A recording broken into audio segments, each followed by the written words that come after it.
Drugs కేసులా ఎవరి ఒత్తిళ్లకు బెదిరేది లేదన్నారు excise శాఖ మంత్రి పద్మారావు గౌడ్. ఈ కేసులా ఇప్పటిదాకా 15 మందిని అరెస్ట్ చేశామని చెప్పారు.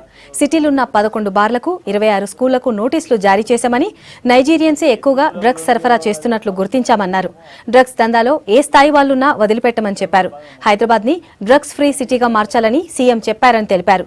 అకున్ సబర్వాల్ కు బెదిరింపు కాల్స్ వస్తున్నట్లు తెలిసిందని, ఆయన బెదిరిస్తే భయపడే మనిషి కాదన్నారు. అయినా అధికారుల్ని కాపాడుకోవాల్సిన బాధ్యత తమపై ఉందన్నారు.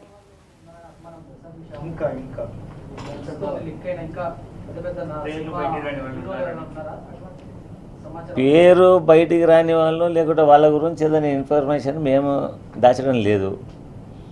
రాబోయే రోజులలో ఈ విచారణలో ఎంత పెద్ద తలకాయలైనా ఒకవేళ ఉన్నారని మాకు సాక్ష్యాధారాలు గిట్ట మాకు దొరికినాయి అనుకో, వాళ్ళని వదిలే ప్రసక్తి లేదు. ఎంతటి పెద్ద సినిమా స్టార్ అయినా వదిలే ప్రసక్తి లేదు. అది మీకు తెలిసి ఉండొచ్చు కానీ నాకైతే తెలియదు. నాకెవరు ఒత్తిడి తెలియదు. ఆ వచ్చిన కేసులలో ఎవరిని తప్పియలేదు. మాకు ఇచ్చిన ఛార్జ్షీట్లు అంతా ఎట్లా జనానికి అయితే చెప్తున్నామో అదేవిధంగా వీక్ డేస్ కంటే బిఫోరే వాళ్ళ మీద ఎఫ్ఐఆర్. రాష్ట్ర వ్యాప్తంగా నగర వ్యాప్తంగా సంచలనం లేపుతున్న ఈ డ్రగ్స్ మాఫియా డ్రగ్స్ కేసులో ఆ శాఖ మంత్రిగా కొద్దిగా మీకు క్లారిటీ ఇవ్వాల్సిన అవసరం ఎంతైనా ఉందని చెప్పేసి తెలియజేస్తా ఉన్నాను. ఇప్పటి వరకు ఈ కేసులో ఒక 15 మందిని అరెస్ట్ చేయడం జరిగింది, అరెస్ట్ పీపుల్స్. దాని తర్వాత ఒక 3000 యూనిట్ల ఎల్ఎస్డి అండ్ 45 గ్రామ్స్ కొకైన్, అది కాక ఇంకా నార్కోటిక్ మరియు సైకోట్రోఫిక్ పదార్థాలను కూడా రికవరీ ఎక్సైజ్ డిపార్ట్మెంట్ రికవరీ చేసుకోవడం జరిగింది.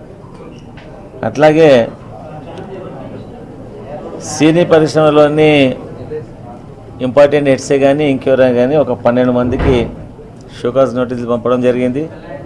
అది కాక జంట నగరాల లోపల ఒక 11 బార్లు, దాని తర్వాత కొన్ని స్కూల్స్కు కాలేజెస్ కూడా 27 కాలేజీలో దాదాపు ఒక 26 స్కూళ్ళలో కూడా వాళ్ళ యాజమాన్యాలకు నోటీస్ సర్వ్ చేయడం జరిగింది.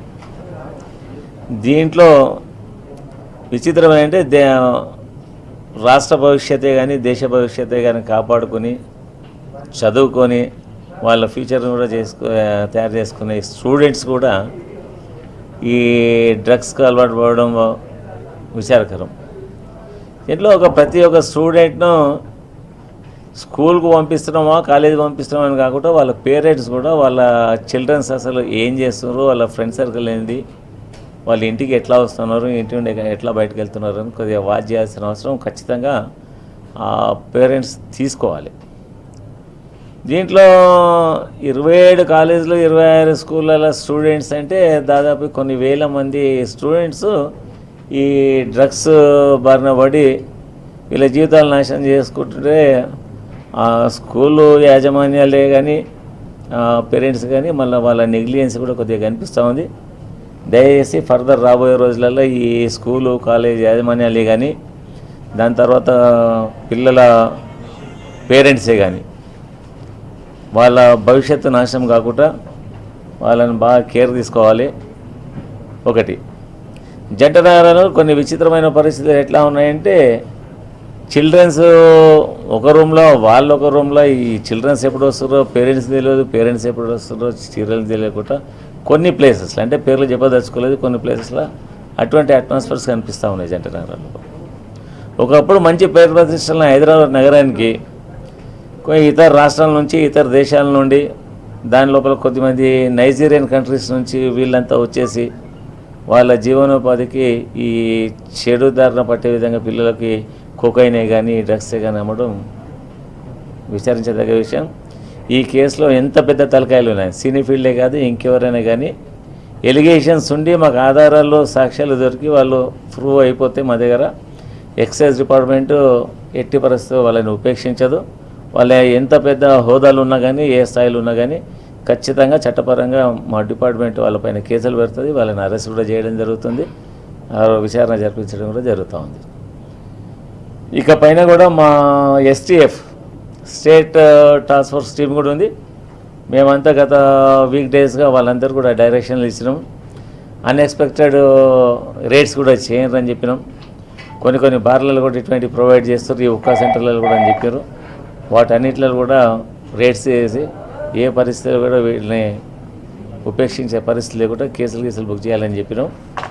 రాష్ట్ర గవర్నమెంటే కానీ ఒక రేంజ్లో మన గౌరవ ముఖ్యమంత్రి కేసీఆర్ గారు డ్రగ్ ఫ్రీ సిటీగా హైదరాబాద్ చూడాలి. రాబోయే రోజులలో డ్రగ్స్ మాఫియాలైన ఈ హైదరాబాద్ సిటీలో కనిపించదు.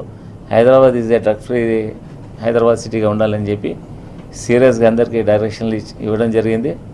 ఆ శాఖ మంత్రిగా నాకు కూడా పిలిచి నాతో డిస్కస్ చేసి దీంట్లో ఎప్పటికప్పుడు మీరు పలుకుతో ఉండాలి, తగు జాగ్రత్తలు తీసుకోవాలని చెప్పారు. మా డిపార్ట్మెంట్ కూడా అలర్ట్ చేయడం జరిగింది. ఎస్టీఎఫ్, ఎక్సైజ్ వీళ్ళందరూ వారితో పాటు పోలీస్ డిపార్ట్మెంట్ కూడా సహకారం తీసుకొని ఇక ముందు అన్ఎక్స్పెక్టెడ్ విజిట్స్ కూడా అవసరం అనుకుంటే ఆ స్పాట్లలోనే కానీ పబ్లలోనే కానీ అవసరం అనుకుంటే నేను కూడా ఎవరికి పెట్టకుండా నేను కూడా ఈ రేట్స్లో పాల్గొంటానని తెలియజేస్తూ మీడియా పరంగా మీకు కూడా ఒక ప్రత్యేకమైన విన్నపం. ఈ ప్రచార మాధ్యమాల త్రూగా మనం ఏమన్నా ఈ పీపుల్స్కు అలర్ట్ చేసే కానీ వాళ్ళ జీవితాలను కాపాడే విధంగా మాకెంతైతే బాధ్యత ఉందో మీకు కూడా మీడియా